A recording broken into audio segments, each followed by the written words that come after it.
अस्सलाम वालेकुम जी, मेरा नाम सैयद आसिम ज़फ़र है और हम एजुकेशन के ऊपर टेक्निकल एनालिसिस के ऊपर हम आपके साथ इंगेज्ड हैं। Zafar securities stock brokerage firm है, one of the largest retail brokerage house है पाकिस्तान में। We got branches in Karachi, Faisalabad, Lahore में 3 ब्रांचेस हैं, सदीक ट्रेड सेंटर में, डिफेंस में और लाहौर स्टॉक एक्सचेंज की बिल्डिंग में।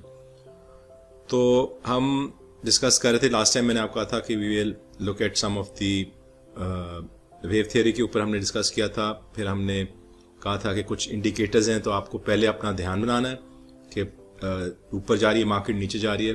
जब आपका कोई आपको पैटर्न नज़र आ जाए, उस पैटर्न को रीइंफोर्स करने के लिए आप कुछ इंडिकेटर्स देखते हैं। तो आज हम जाके कुछ इंडिकेटर्स, जो इम्पोर्टेंट इंडिकेटर्स हैं, उनके ऊपर आपके साथ कुछ डिस्कशन करेंगे और उनको समझाएंगे कि कैसे उनको आप यूज़ कर सकते हैं। तो ये हमारा लास्ट टाइम इंडेक्स का ग्राफ है। हमने एक फ्लैग बनाया था, टारगेट बनाया था। मार्केट ने कल डाउन ट्रेंड दिखाया है और लो क्लोज हुई है। एक बड़ा इंपॉर्टेंट फैक्टर है जो हम देखते हैं इंडेक्स में, मैं आपको दिखाता हूँ उसको, जिसको हम कहते हैं गैप्स। एक क्लीन टेम्पलेट लगाते हैं और ये इंडेक्स की टेम्पलेट ही है। बेसिकली ये बताती है कि जो मार्केट हाई और लो गई है, ये आप देख रहे हैं कि ये यहाँ पे इंडेक्स में एक गैप क्रिएट हुआ है। लो पे बंद हुई और खुली जब, तो और नीचे खुली, ये गैप नजर आता है। और ये हमने देखा कि मार्केट ने ये गैप फिल किया और फिर वापस नीचे आई, और यहाँ पे भी गैप से नीचे मार्केट गई थी और ये गैप फिल किया है। यहाँ पे भी मार्केट एक गैप को फिल करने आई, नीचे आई। और ये तो गैप्स बड़े इंपॉर्टेंट है। कहते हैं कि जब भी मार्केट कोई गैप छोड़ती है तो वो ज़रूर उस लेवल को फिल करने आती है। तो आपने गैप्स भी देखने हैं। जब आपको गैप्स नज़र आएंगे तो नॉर्मली वो गैप मार्केट फिल करती है और फिर अपने ट्रेंड को कंटिन्यू करती है। आज हम पहले सबसे इंडिकेटर देखेंगे मूविंग एवरेजेस का। तो यहाँ पे आप ये मेटास्टॉक में आप खोलते हैं। आई होप आप लोगों ने मेटास्टॉक डाउनलोड कर लिया हुआ है और आप मेटास्टॉक को थोड़ा सा फेमिलियर भी हो गए। तो यहाँ पे ये इंडिकेटर्स हैं मेटास्टॉक में। आप ये सारे टेक्निकल इंडिकेटर्स हैं। आज हम अभी बात करेंगे मूविंग एवरेजेस की। तो ये मूविंग एवरेज है। बेसिकली आप यहाँ पे मूविंग एवरेज खोलते हैं और इसको कि जब कलर चेंज होता है तो आप इसको मूविंग एवरेज को इधर लाएंगे तो नए बॉक्स में ये मूविंग एवरेज, यहाँ पे आप टाइम पीरियड डिफाइन करते हैं। तो ये आप हर स्क्रिप्ट के लिए एक डिफरेंट टाइम पीरियड होता है। बेसिकली ये 25 दिन, इस वक्त 25 दिन, इसको हम इसको 14 डे मूविंग एवरेज कर देते हैं। सिंपल मेथड है, यानी वो एवरेज करेगा 14 दिन का जो क्लोजिंग है उसको एवरेज करेगा और एक प्राइस बनाएगा। फिर 14 दिन यानी नेक्स्ट 1 डे ऐड करके 14 दिन की एवरेज बनाता जाएगा और ये आपको एक ट्रेंड नजर आ जाता है जिसमें जो कहते हैं स्मूथ ट्रेंड है, जो है उसी की एवरेज, बट ये आपको एक ट्रेंड बताती है। इसको नॉर्मली लोग किस तरह यूज करते हैं, ये अभी हमने 14 दिन की मूविंग एवरेज लगी है, इसके ऊपर एक और मूविंग एवरेज डालते हैं विच इज लेट्स से हमने पीछे 14 दिन थी, आप इसको एक फास्टर मूविंग एवरेज 7 डे की मूविंग एवरेज इसके ऊपर लगाते हैं। इसका मैं एक का कलर चेंज कर देता हूं, इसका मैं कलर स्टाइल कर देता हूं रेड की जगह ब्लू। जैसे मैंने कहा था, अगर आप हमारे साथ नहीं चल रहे तो हम बड़ी तेजी से प्रोग्रेस कर रहे हैं। आपको प्रैक्टिस जरूर करनी है और प्रैक्टिस करके आपने अपनी स्किल्स बेहतर करनी है। बेसिकली ये रेड मूविंग एवरेज 14 डे थी, उसके ऊपर हमने एक और मूविंग एवरेज लगाई विच इज 7 डे। आप देखें 7 डे जरा क्विक रिएक्ट कर रही है। इट्स मोर लाइक दिस, जिस एक्चुअली ट्रेंड जा रहा है। बेसिकली लोग कैसे इसको ट्रेड करते हैं कि जहां पे क्रॉसओवर है, 7 डे और 14 डे का क्रॉसओवर है, वहां पे सेल कर देते हैं। तो हम ये ज्यूम कर रहे हैं कि यहाँ पे इन्होंने इस लेवल पे मार्केट को सेल किया 43,000 पे, और इसको वापस बाय किया एट 32,000। देखें यहाँ पे नीचे क्रॉसओवर हुआ है, ब्लू ऊपर आ गई है, रेड नीचे रह गई है, तो ये फास्ट मूविंग एवरेज क्रॉस कर चुकी है। तो इन्होंने जिसने भी यानी एक अपना एनालिसिस बना रहे हैं कि ये डाउन ट्रेंड था, जब तक ये ब्लू नीचे है रेड ऊपर है तो इसको हम डाउन ट्रेंड रखेंगे, और जहाँ पे क्रॉसओवर है वहाँ पे हम सेल करेंगे, और जहाँ पे क्रॉसओवर है वहाँ पे हम बाय की साइड पे अब आ गए। तो फ्रॉम दिस पॉइंट ऑनवर्ड्स जो है वो बाइंग हो रही है, और ये इंतजार करेगा क्रॉसओवर का। तो जब क्रॉसओवर होगा तो फिर ये ट्रेंड चेंज हो जाएगा। तो ये आपका जब आप एनालिसिस करते हैं तो ये मूविंग एवरेज इससे आपको हेल्प कर सकती है। एक और हम देखते हैं, बड़ा पॉपुलर है, इसको आपने अक्सर लोगों को सुना होगा, RSI। तो रिलेटिव स्ट्रेंथ इंडेक्स उसको कहते हैं। RSI आप नॉर्मली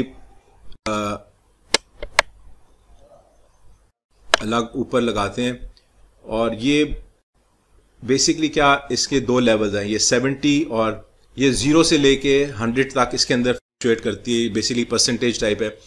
ये आपको बताती है कि anything above 70 market is over bought, यानी इसका ट्रेंड अब रिवर्स की तरफ आएगी। ओवर बॉट का मतलब ज्यादा बाइंग हुई है, और जब 30 से नीचे होती है तो ये ओवरसोल्ड टेरिटरी में आ जाती है।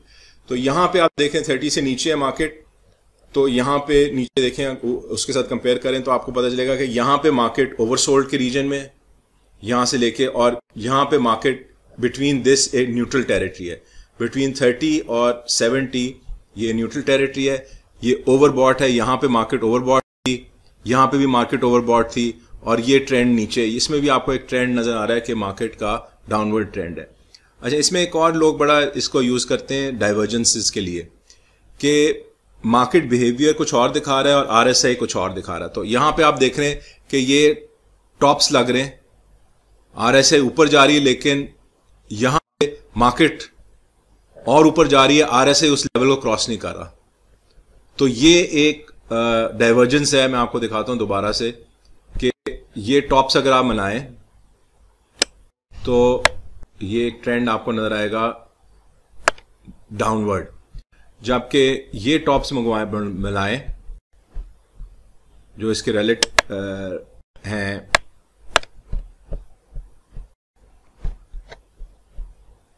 रिलेटिव टॉप्स हैं, उनको मिलाएं तो ये ट्रेंड अपवर्ड है। तो ये आपको डाइवर्जेंस शो कर रहा है, ये मार्केट का आपका ध्यान बता रहा है कि RSI डाउन ट्रेंड में जा रही है, मार्केट अप ट्रेंड में जा रही है। तो अगर डाइवर्जेंस है तो आप RSI को ज्यादा प्रेफर करें, इसका मतलब है कि अभी ट्रेंड चेंज होने वाला है। तो ये सभी लोग यूज करते हैं RSI को। इसके अलावा एक और बहुत लोग इस्तेमाल करते हैं MACD। इसी तरह आप इंडेक्स लगाएंगे, इसमें आप यहाँ पे इंडिकेटर्स हैं और मूविंग ये MACD। इसी तरह MACD को आप नॉर्मली नीचे की तरफ लगाते हैं, और जैसा मैं बता रहा हूं, ये आप जब अपना ध्यान पक्का कर लेते हैं तो आपने फिर ये देखने के ये आपको सपोर्ट कर रहे हैं कि नहीं। ये MACD भी एक डॉटेड लाइन है, एक सॉलिड लाइन है, बेसिकली मूविंग एवरेज की कन्वर्जेंस एंड डाइवर्जेंस है। जो भी हमने मूविंग एवरेज पहले देखी उसी चीज को ये करता है, मगर इट्स मच फास्टर।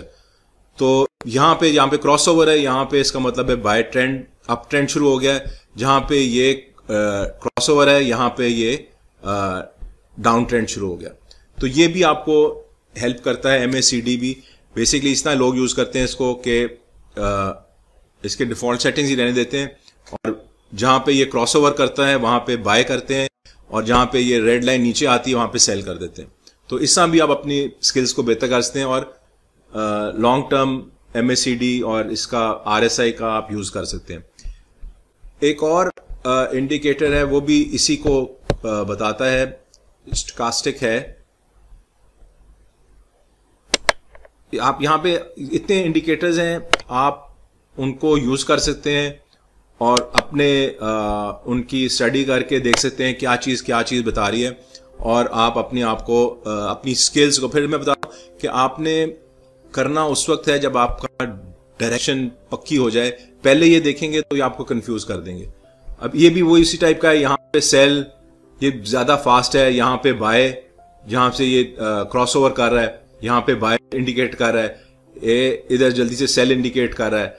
अब फिर क्योंकि न्यूट्रल टेरिटरी में ये 20 से नीचे अगर हो तो बड़ा स्ट्रांग सिग्नल है। यहां पे भी ये सेल इंडिकेट कर रहा है, ये भी सेल इंडिकेट कर रहा है, ये भी सेल इंडिकेट कर रहा है, और बाय इसने थ्रू आउट नहीं दिया जब तक बाय यहां से 20 से नीचे बाय। रिमेंबर, ये नीचे जब यहां पे जब करेगा तो it is not reliable signal. जब ये 20 से नीचे करेगा तो इसकी रिलायबिलिटी ज्यादा हो जाएगी। जब ये 80 के ऊपर से क्रॉस मारेगा तो इसकी रिलायबिलिटी और ज्यादा हो, यानी रिलायबिलिटी ज्यादा है। तो इसको आप देख के अपना चेंज कर सकते हैं ट्रेंड, और अपनी जो अगर आपने बाय करना है, इनको देख के आप अपने बाय सिग्नल्स को इम्प्रूव भी कर सकते हैं। आप वेट भी कर सकते हैं, हाँ ये मेरा अभी RSI जो है वो उस लेवल पे नहीं आया तो भी मैं शॉर्ट सेल नहीं करूं, या मैं अभी मूविंग एवरेज अभी क्रॉस ओवर नहीं आया तो मैं ऐसा इंतजार कर लूँ लेट इट क्रॉस। एंड बना के लेवल्स निकाल के आप अगर ट्रेड करेंगे तो आपकी ट्रेड बहुत बेहतर होगी और प्रॉफिटेबल होगी। तो आई होप आपने हमारे पास अकाउंट खोल लिया है। नहीं खोला तो www.zaffarstocks.com पे जाके अपनी इंफॉर्मेशन छोड़ें। हमारी जो टीम है वो आपसे रब्ता करेगी, आपको बताएगी अकाउंट खोलने का प्रोसीजर कैसा है। आजकल थोड़ा सा लेंथी है because of this corona virus epidemic. Luckily जो मैं ट्रेंड्स देख रहा हूँ स्पेशली बाहर वाली कंट्रीज के, वहाँ पे अब जरा थोड़ा सा कर्व फ्लैटन आउट हो रहा है। इंशाअल्लाह पाकिस्तान में will be able to overcome this problem soon, and हमारा वो भी उस तरह का ग्राफ नहीं है।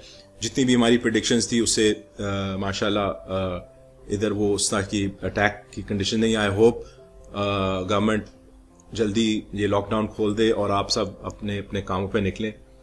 इकॉनमी को बहुत ज़रूरत है कि हम सारे मिलके काम करें और बेहतरी की तरफ लेके जाएं। आपको फिर मैं बता रहा हूँ, अगर आपने अकाउंट खोलना है टेक्स टाइम। आजकल थोड़ा सा जहाँ पे 5 दिन लगते थे अब 15-20 दिन भी लग रहे हैं, तो अपना अकाउंट खुलवाएं एंड स्टार्ट ट्रेडिंग। हम कल जो है फिर आपको बताएंगे कि कैसे आप हमारे सॉफ्टवेयर को यूज़ कर सकते हैं। हम ट्रेडिंग टर्मिनल की तरफ जाएंगे और हम अपने रिसर्च पोर्टल की तरफ जाएंगे। वहाँ पे आपको फिर डेली आपको एक्टिविटी देखेंगे कि लाइव कैसे एक्टिविटी हो रही है। अपने कमेंट ज़रूर छोड़ें और सवालों के जवाब मैं किसी दिन दूंगा। आपके काफ़ी सवाल इकट्ठे हो गए तो आई विल मेक श्योर कि एक सेशन पूरा दूं आपके क्वेश्चंस का आंसर देने के लिए। आई विल ऑल्सो ट्राई कि लाइव एक दिन आपसे इंटरेक्शन हो। लाइव स्ट्रीमिंग का सॉफ्टवेयर भी है, तो we will try to make live आपके साथ। तो आपके जो सवालात होंगे उनको हम इंशाअल्लाह जवाब देंगे। अल्लाह हाफिज़, take care of yourself and your family and everybody else.